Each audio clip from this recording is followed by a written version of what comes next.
Hello everyone. आज हम start करते हैं इवोल्यूशन चैप्टर का part 2 which is chemical evolution. तो यस्टरडे हमने प्रीवियस टॉपिक में पढ़ा था कि जो लाइफ है वो स्पॉन्टेनियस जनरेशन से नहीं आई है, जो कि पहले माना जाता था। लाइफ जो है बायोजेनेसिस से आई है अर्थ में। और अब हम पढ़ेंगे उसका केमिकल बेसिस क्या है। तो केमिकल बेसिस को समझने के लिए सबसे पहले हमें जिनके माइंड में ये थॉट आया कि केमिकल बेसिस क्या हो सकता है लाइफ का, वो थे AI ओपेरिन एंड JBS हेल्डेन। तो इन्होंने एक थ्योरी सजेस्ट करी थी कि जो लाइफ का अर्ली अर्थ का जो एटमॉस्फेयर था around 4.0 to 3.5 billion year ago, be remember this thing, 3.5 billion year ago जो है अर्थ पे लाइफ स्टार्ट हुई थी। तो ये आपको याद रखना है, ये कई बार एग्ज़ाम में, कॉम्पिटिटिव एग्ज़ाम में भी आ जाता है 1 नंबर का, कि लाइफ जो है अर्थ में कब स्टार्ट हुई थी। तो उनका ये मानना था कि जो इनऑर्गेनिक मॉलिक्यूल्स हैं वो स्पॉन्टेनियसली ऑर्गेनिक मॉलिक्यूल्स में कन्वर्ट हो जाते हैं। कैसे हो जाते हैं? जब उनके ऑक्सीजन लेस एनवायरनमेंट होता है, स्ट्रॉन्ग रिड्यूसिंग कंडीशन होती है एटमॉस्फेयर में, ऑक्सीजन बहुत कम होती है, ऑक्सीजन लेस एनवायरनमेंट होता है, और सनलाइट के एक्शन की वजह से उनके ऊपर सनलाइट पड़ती है, तो वो जो कॉम्प्लेक्स इनऑर्गेनिक मॉलिक्यूल होते हैं वो सिंपलर ऑर्गेनिक मॉलिक्यूल में कन्वर्ट हो जाते हैं, जैसे कि सिंपल शुगर और अमाइनो एसिड्स बन जाते हैं, और वो एक लिक्विड सूप बना देते हैं, जिसको कि उन्होंने नाम दिया था प्रीमिवियल सूप और प्राइमोर्डियल सूप करके नाम दिया था उन्होंने उसको। और बाद में उन्होंने ये बोला कि अगर और ज़्यादा फर्दर इसमें अगर रिएक्शन होगा, फिर जो प्रीमिवियल सूप है उसमें फर्दर रिएक्शन होता रहता है, और जिसके बाद वो बन जाता है कोआ सर्वेट ड्रॉपलेट्स बन जाती हैं, उसकी छोटे छोटे ड्रॉपलेट्स में कन्वर्ट होता है, उसको कोआ सर्वेट ड्रॉपलेट उन्होंने बोला। और फर्दर ये ड्रॉपलेट्स आपस में फ्यूज़न करती हैं और रिप्रोड्यूस करती हैं बाय फिजन, और ये डॉटर ड्रॉपलेट्स प्रोड्यूस करती हैं। ये उनका मानना था, ये उनकी थ्योरी थी। तो उन्होंने इसके लिए एक 1929 में JBS हेल्डेन ने एक पेपर भी पब्लिश किया था, और उस पेपर में उन्होंने लिखा था कि जो अर्थ का प्रीबायोटिक ओशियंस है वो हॉट डाइल्यूट सूप है, किसका? ऑर्गेनिक कंपाउंड्स का। ये उन्होंने उसमें लिखा था। अब इस रिसर्च पेपर को स्टडी करके, इन फाइंडिंग को देख के 1953 में स्टैनली मिलर एंड हैरोल्ड यूरे, एक साइंटिस्ट थे, इन्होंने एक हाइपोथेसिस दी और एक इंस्ट्रूमेंट, एक एपरेटस बनाया इन्होंने, जो कि अर्ली जो अर्थ का एटमॉस्फेयर था उसके जैसी कंडीशन उस एपरेटस के अंदर क्रिएट की जा सके। तो मतलब उन्होंने, हम ये कह सकते हैं कि उन्होंने प्रीबायोटिक जो अर्थ थी ना उसके जैसा एक एपरेटस बना दिया, और उसके अंदर उन्होंने ये एक्सपेरिमेंट किया कि भाई लाइफ जो है कैसे अर्थ में सबसे पहले केमिकल एवोल्यूशन कैसे हुआ था। तो ये उनका एक्सपेरिमेंट जो एपरेटस था वो इस तरह के डिज़ाइन का था। उन्होंने इसमें क्या किया, एक कंडेंसर लगा दिया, एक फ्लास्क लगा दी, और रिफ्लक्स करने के लिए जो हीट हो रही है यहाँ पे 2 टंगस्टन के इलेक्ट्रोड लगा दिए, और एक गैस चैम्बर बना दिया। ये क्लोज्ड करके एक इन्होंने इंस्ट्रूमेंट डिज़ाइन कर दिया ऐसे करके, ठीक है। अब इसमें वो पता लगाना चाहते थे कि इसके अंदर उन्होंने कि जो इनऑर्गेनिक मटेरियल, इनऑर्गेनिक कंपाउंड्स हैं, उनसे इनऑर्गेनिक मॉलिक्यूल से ऑर्गेनिक मॉलिक्यूल कैसे फॉर्म हुए थे स्टार्टिंग के जो टाइम में। तो उन्होंने सबसे पहले उन्होंने क्या किया, ये जो गैसियस चैम्बर है ना, ये इसके अंदर इन्होंने मॉइस्ट इन्वायरमेंट क्रिएट कर दिया। कैसे? यहाँ से हीट कर रहे हैं, यहाँ वाटर है, वाटर हीट होके इसके स्टीम निकल रही है, तो ये यहाँ पे मॉइस्ट कंडीशन, एटमॉस्फेरिक कंडीशन बन गई मॉइस्ट जैसी। तो यहाँ पे फिर इन्होंने क्या किया है, मीथेन, हाइड्रोजन, नाइट्रोजन और वाटर के वेपर्स हैं इसमें, तो ये इन्होंने मिक्स कर दिया इस वाले चैम्बर में। एंड लेटर ऑन जो ये कंडेंसर है, इससे कंडेंस होगा, और नीचे इसमें पानी होगा। अगर ऑर्गेनिक मॉलिक्यूल फॉर्म करेंगे तो वो क्या करेंगे, आसानी से कंडेंस होके इस इस पाइप में ऐसे आ जाएंगे कंडेंस करके, और यहाँ पे आके वाटर में डिजोल्व होके ट्रैप हो जाएंगे और यहाँ पे सेटल डाउन हो जाएंगे। ये उनके एक्सपेरिमेंट का था।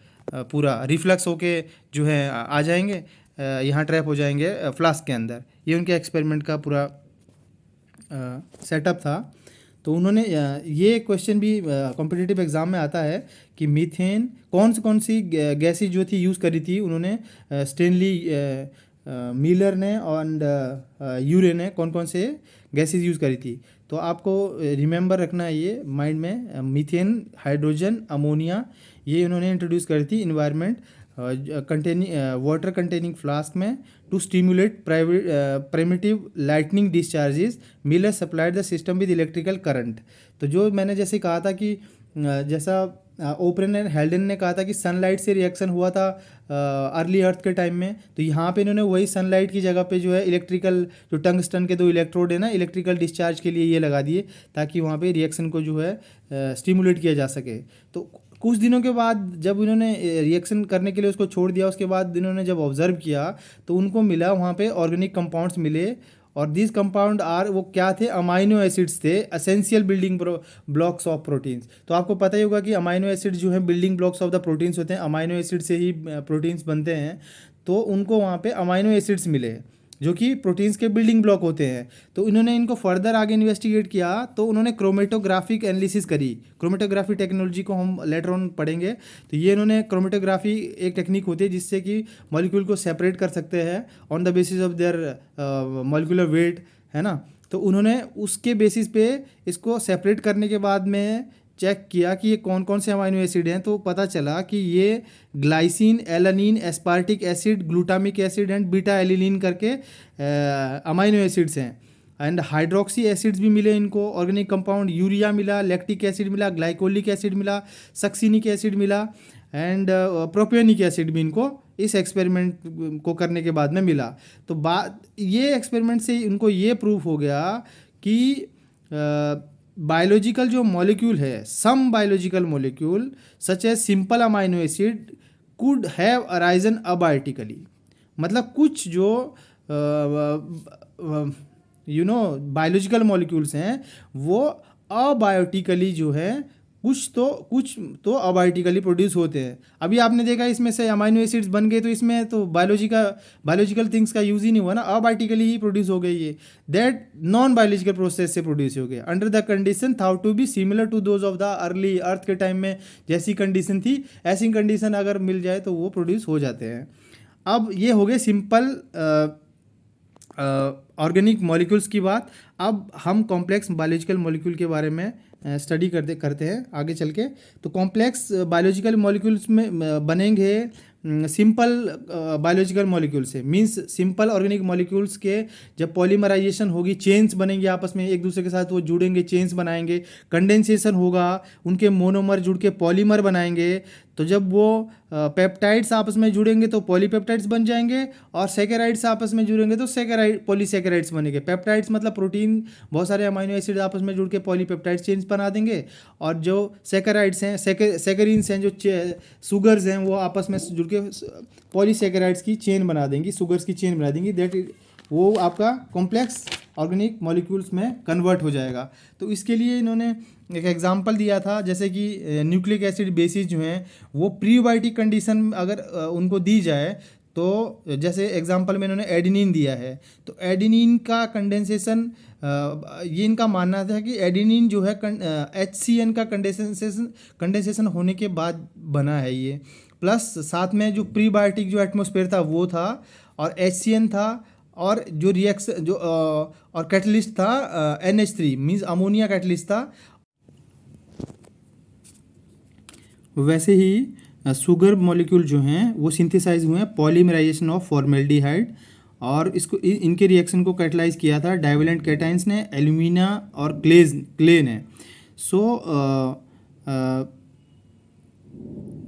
It's probably no accident that these compound are the basic component of biological molecule. कोई डाउट नहीं है कि ये जो कंपाउंड्स उनको एक्सपेरिमेंट्स में मिले, स्टेनली एंड यूरे के एक्सपेरिमेंट से जो चीज़ें मिली, या जो एक्सपेरिमेंट मिले, या जो फैक्ट सामने आए कि ये जो कंपाउंड्स हैं ये बायोलॉजिकल मॉलिक्यूल के बेसिक कंपोनेंट्स हैं। बट ये जो है ना, ये apparently most common organic substance थे जो प्रीबायोटिक टाइम में ही प्रेजेंट हुआ करते थे। सो इन 1950 सिडनी फॉक्स, ये यूनिवर्सिटी ऑफ मियामी के दो को वर्कर्स थे, उन्होंने एक synthetic peptide like product of molecular mass between 4000 and 10,000 Dalton produce कर लिया। एक आर्टिफिशियल इन्होंने पेप्टाइड प्रोड्यूस कर लिया जो कि 4000 से 10,000 डाल्टन के साइज़ का था, और उसको heating and dry mix of amino acid किया उन्होंने, हीट किया और ड्राई किया अमाइनो एसिड को 150 degree to 180 degree centigrade temperature में, और उसको उन्होंने एक थर्मल प्रोटीन बना दिया जिसको उन्होंने नाम दिया प्रोटियोनॉइड्स। क्या नाम दिया? प्रोटियोनॉइड्स। और unlike the linear protein produced by cell, proteinoids are branched. अब ये प्रोटियोनॉइड्स जो थे ये ब्रांच थे, मतलब ये ऐसे पूरा ब्रांच की तरह थे, इधर इधर इधर किसी मतलब एक पूरी ब्रांच की तरह होते थे। जैसे कि सेल जो है लीनियर प्रोटीन प्रोड्यूस करते हैं ना, तो ये प्रोटियोनॉइड्स जो हैं ब्रांच्ड पॉलीपेप्टाइड चेन थे, और इनके अंदर सेवरल प्रॉपर्टी थी बायोलॉजिकल प्रोटीन के जैसी, जैसे कैटालिटिक एक्टिविटी इनके अंदर थी, ससेप्टेबिलिटी थी डाइजेशन के लिए, जैसे प्रोटीज एंजाइम के अंदर होती है, पेप्सिन के अंदर होती है, ट्रिप्सिन के अंदर होती है। अभी हम बहुत देर से ये कोआसर्वेट टर्म्स पढ़ते हैं, तो इसका यूज़ होता है मीनिंग टू असेंबल टुगेदर और क्लस्टर, मतलब एक असेंबल हो जाना एक जगह पे या क्लस्टर बन जाना, उसको बोलते हैं coacervate. Is an aggregation of colloidal particles in a liquid phase. Liquid phase में जो कोलोइडल पार्टिकल होते हैं ना, झाग जैसे कोलोइडल पार्टिकल लिक्विड फेज में होते हैं, तो वो छोटी छोटी ड्रॉपलेट्स को, टाइनी ड्रॉपलेट्स जो होती हैं लिक्विड फेज में परसिस्ट करती हैं, तो वो जब बहुत सारी इकट्ठी हो जाती है ना, तो टुगेदर असेंबल हो जाती हैं एक जगह पे, तो वो टाइनी ड्रॉपलेट्स जो है एक बहुत बड़ा मास सा बना देती हैं, जिसको कोआसर्वेट बोलते हैं। और कोआसर्वेट की जो प्रॉपर्टी हैं वो बड़ी इंटरेस्टिंग प्रॉपर्टी हैं। इसके पास देखो एक्सचेंज, इसके पास प्रॉपर्टी होती है to exchange substance with the environment. जो एनवायरनमेंट से कोई चीज़ को लेना, इनफ्लक्स और आउटफ्लक्स करना, ये प्रॉपर्टी इसके अंदर होती है। ये अपने साइज़ को भी इंक्रीज़ कर सकते हैं, ये प्रॉपर्टी मतलब स्ट्रेचेबल भी हो सकता है ये। इसकी selectively concentrate compounds with in them, और ये सेलेक्टिवली कोई भी कंपाउंड, ऐसे नहीं किसी भी कंपाउंड को उठा के अपने अंदर ले लेंगे, ये सेलेक्टिवली पिक करते हैं। कोई भी सब्सटेंस को इनको पिक करना हो तो अपने ज़रूरत की चीज़ों को जो है ये सेलेक्टिवली पिक करते हैं, तो सेलेक्टिविलिटी भी है इसके अंदर। तो ओपरेन ने प्रपोज किया था coacervate may have been intermediates between loose molecule and living system. तो उन्होंने बोला था, ओपरेन ने, ये याद रखने वाली बात है कि ओपरेन ने ये कहा था कि जो कोआसर्वेट है ना, वो एक लिंक हो सकता है किसके बीच में, आज के जो लिविंग सिस्टम है और जो लूज मॉलिक्यूल्स हैं उनके बीच का लिंक जो है कोआसर्वेट्स हो सकता है। ठीक है, he has found that droplets survive longer if they can carry out to polymerization reaction। और उसने ये भी देखा था कि जो ड्रॉपलेट्स हैं वो लंबे समय तक सर्वाइव करती हैं अगर उनको पॉलीमराइज वे में पॉलीमराइजेशन करके उनका रिएक्शन करवाया जाए, पॉलीमराइजेशन करके उनको रखा जाए, मोनोमर में नहीं पॉलीमर वे में अगर उनको रखा जाए तो वो लंबे समय तक जो है लॉन्ग टाइम तक वो सर्वाइव कर सकती हैं। अब माइक्रोस्कोपिक मेम्ब्रेन बाउंड स्फीयर, जिनको हम माइक्रोस्फीयर बोलते हैं, are form when proteinoids are boiled in water and allowed to cool. तो ये प्रोटियोनॉइड को जब हम वाटर में बॉईल करते हैं और ठंडा करते हैं तो ये जो माइक्रोस्फीयर है ना, ये फॉर्म हो जाते हैं। अब microsphere are uniform size, stable and double membrane bound that appear somewhat cell like, और वो सेल की तरह ही अपीयर होते हैं। And can undergo fusion, budding, और वो फ्यूजन भी हो सकता है उनमें, वो बडिंग भी हो सकती है। और सम सेल लाइक, उनके अंदर सेल के जैसी प्रॉपर्टी, जो आज का सेल है उसके जैसी प्रॉपर्टी उनके अंदर होती है, सच एज ऑस्मोस। तो ये माइक्रोस्फीयर जो हैं ये सारे वो सिमिलरिटी उनके अंदर हैं जो एक सेल, जो आज के प्रेजेंट डे का जो सेल है, प्लांट सेल है या एनिमल सेल है, कोई सा भी सेल है, जो चीज़ें, जो भी कैपेबिलिटीज़ उस सेल के अंदर है वो सेम उस टाइम के माइक्रोस्फीयर के अंदर वो कैपेबिलिटी थी, like cell like properties such as osmosis उसमें हो रही है, ग्रोथ हो रहा है उसके साइज़ में, उसकी सेलेक्टिव एब्जॉर्प्शन की उसकी कैपेबिलिटी है। ठीक है, तो वो बहुत सारी चीज़ें उसके अंदर थी, वो फ्यूजन कर रहा है, बडिंग कर रहा है।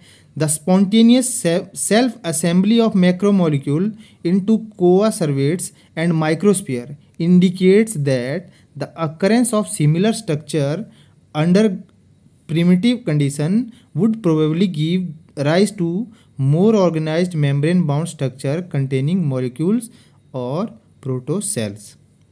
तो ये सारी चीज़ों से ये कंक्लूजन निकाला गया कि the self assembly of macromolecule का जो मैक्रोमोलिक्यूल की जो सेल्फ असेंबली वाली जो प्रॉपर्टी है, जिसकी वजह से वो मैक्रोमोलिक्यूल कोआ सर्वेट्स माइक्रोस्फीयर में कन्वर्ट हो जाता है, और वो इंडिकेट करता है सिमिलर स्ट्रक्चर किसका, जो प्रिमिटिव मतलब जो पुरानी प्रीबायोटिक जो अर्थ था उस टाइम की जो कंडीशन था, उस टाइम की कंडीशन में ये डेवलप हुआ होगा, and that give rise to आज के टाइम का जो ऑर्गेनाइज्ड मेम्ब्रेन बाउंड स्ट्रक्चर जो कंटेनिंग, जिसको प्रोटोसेल बोल सकते हैं। लेटर जो प्रोटोसेल है could reproduce would be acted by natural selection. तो जो लेटर ऑन जो प्रोटोसेल बना, उसको जो हमने बोला प्रोटोसेल, वो बाद में ना उसके अंदर रिप्रोडक्शन करने की कैपेबिलिटी भी होगी, तो जो बाय नेचुरल सिलेक्शन जो है वो रिप्रोड्यूस करना चालू किया, एंड देन आगे को फर्दर जो है लाइफ जो है प्रोसीड होने लगी अर्थ के अंदर। ये पूरा इसका कंक्लूजन निकला। तो थैंक यू वेरी मच। आज का डिस्कशन यहीं ख़त्म करते हैं, काफ़ी ज़्यादा हो गया है। तो tomorrow we will start from the membrane defined the cell wall. Membranes define the cell wall. Thank you very much. Have a nice day. Bye bye.